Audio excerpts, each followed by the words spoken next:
value na sa baryang ito. Ayan, ang 10 peso commemorative coin Miguel Malvar ay inilabas ng Bangko Sentral ng Pilipinas noong 2015 upang pagunita ng ika-150 anibersaryo ng kanyang kaarawan.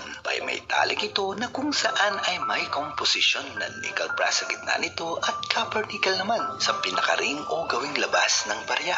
May bigat itong 8.7 grams, 26.55 na milimetrong diametro at kapal na 2.2 na milimetro. Ayan, matatagpuan sa harap ng baryang ito ang imahe ng ating bayani na si Miguel Malvar. Ang salitang nakasulat Republika ng Pilipinas sa gawing kaliwa.